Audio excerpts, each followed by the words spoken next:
Quel document tu dois apporter en entretien? C'est précisément sur cette question que je vais te faire réfléchir dans cette vidéo. Pourquoi je te dis ça? Tout simplement parce que quand j'étais étudiant, j'ai pu faire passer des entretiens à mes remplaçants, notamment dans une alternance, et j'ai fait passer une trentaine d'entretiens. J'ai vu une trentaine de candidats potentiels.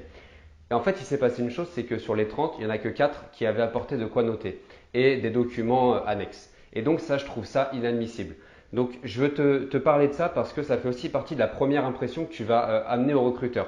Quand tu vas apporter des documents, de quoi noter, etc. au recruteur, tu ne vas pas lui apporter que des documents. Tu vas lui apporter aussi du savoir-être. Et ça, c'est fondamental. Et trop peu de gens le comprennent. Pourquoi? Parce que quand tu vas lui apporter ça, qu'est-ce que tu vas lui dire? Tu vas lui dire, regardez, je suis rigoureux, je suis organisé, j'anticipe le fait que potentiellement, vous, monsieur le recruteur, vous n'ayez pas prévu d'apporter mes documents pour qu'on puisse discuter et que ce soit plus agréable. Et donc, quand toi, tu vas le faire ça, bah, finalement, tu vas lui montrer que, ouais, au niveau de ton savoir-être, déjà, c'est hyper cohérent peut-être avec ce que tu as marqué dans ton CV, tu vois. Rien que le fait de faire ça. Donc concrètement, tu connais maintenant la chaîne, tu sais qu'on va que sur du concret ici, qu'il n'y a pas de blabla.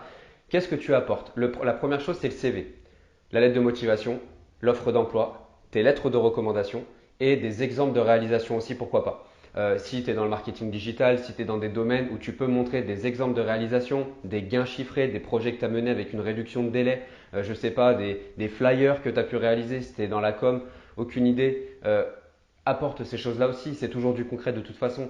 Et tous ces documents-là, tu les apportes en double exemplaire, ok? Pourquoi? Parce que le recruteur, lui, alors il y a des chances qu'il prévoit tes documents, mais il y a des chances aussi qu'il ne les amène pas forcément.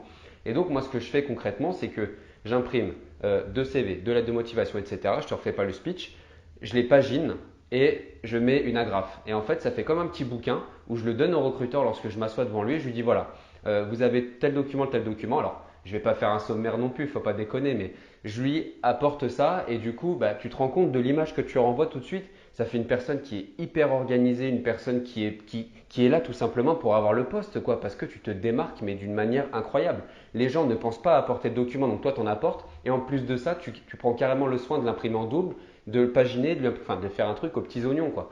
Donc fais-le, ça prend 2 minutes à imprimer tous ces documents-là. Si tu n'as pas de lettre de recommandation, appelle tes anciens responsables, même si c'était il y a 2 ans, 3 ans, 10 ans, 20 ans, je ne sais pas quel âge tu as, mais si tu avais des bonnes relations avec eux, il n'y a aucune raison qu'ils refusent. Voilà, tout simplement. Les gens, de manière générale, sont gentils et ils veulent t'aider. Donc si ça s'est bien terminé avec eux, recontacte-les et même s'ils te laissent qu'une ou deux lignes ou ne serait-ce qu'un numéro de téléphone, fais-le, fais-le, ok?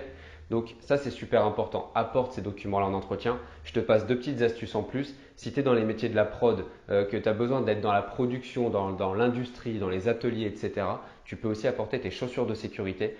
C'est encore un plus, tu arrives avec ta boîte et là le recruteur il se dit mais qu'est-ce que c'est que ça? C'est la première fois qu'il verra ça. Même si tu vas pas dans l'atelier et que c'est un premier entretien et que c'était avec une RH, etc., on s'en fout complètement. Le principal, c'est que le recruteur remarque tout de suite que effectivement tu es une personne intéressante parce que tu anticipes les besoins. Ok? Parce que souvent les chaussures de sécurité, c'est un peu le bordel en production, les mecs qui stressent, etc. Donc si toi tu anticipes et tu dis stressez pas, moi je les ai, tout de suite tu vas te démarquer. Si tu es dans un laboratoire ou des choses comme ça, tu peux apporter ta blouse. Voilà, tu prends un petit sac à main ou quoi que ce soit et dans ton sac tu mets de quoi noter, ton CV, tout ce qu'on a vu et tu mets ta blouse en plus. Quelque chose comme ça. Anticipe les besoins qu'il peut y avoir. Tu vois ce que je veux dire? Dans les métiers support comme RH, marketing, commerce, com, etc., il y a peut-être un peu moins de choses pour se démarquer comme ça.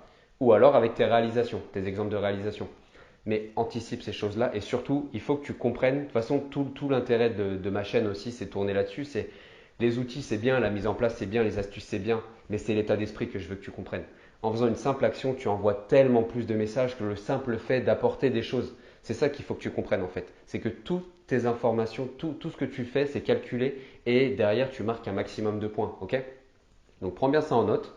Tu re-regardes la vidéo s'il faut et tu me prends ça en note et tu n'arrives plus jamais à un entretien sans avoir de quoi noter. C'est pas possible. Ok? C'est pas possible. Je te laisse prendre note de tout ça et je te laisse sur la fin de la vidéo cliquer maintenant sur le premier lien dans la description. C'est l'accès à mes mails privés tout simplement où je t'envoie de la motivation au quotidien et quand je dis au quotidien c'est quasiment tous les jours ou presque des astuces comme celle-ci et même un peu plus poussées que je t'informe de toutes les vidéos qui sortent, les promotions sur mes formations en ligne. J'ai des formations en ligne aussi où j'ai des promotions régulières qui tombent, où je fais des packs avec plusieurs formations, ça peut être super intéressant pour toi. Donc pour toutes ces raisons-là, et je ne vais pas tout citer, rejoins tout ça et je te laisse faire. Tu cliques sur le lien juste en dessous de la vidéo. C'est le premier lien. Tu rentres ton mail, tu me rentres 2-3 informations sur ta recherche spécifiquement et derrière, boum, on se retrouve derrière ton écran avec les mails. Et n'oublie pas une chose, tu n'as pas le droit d'arrêter de te former.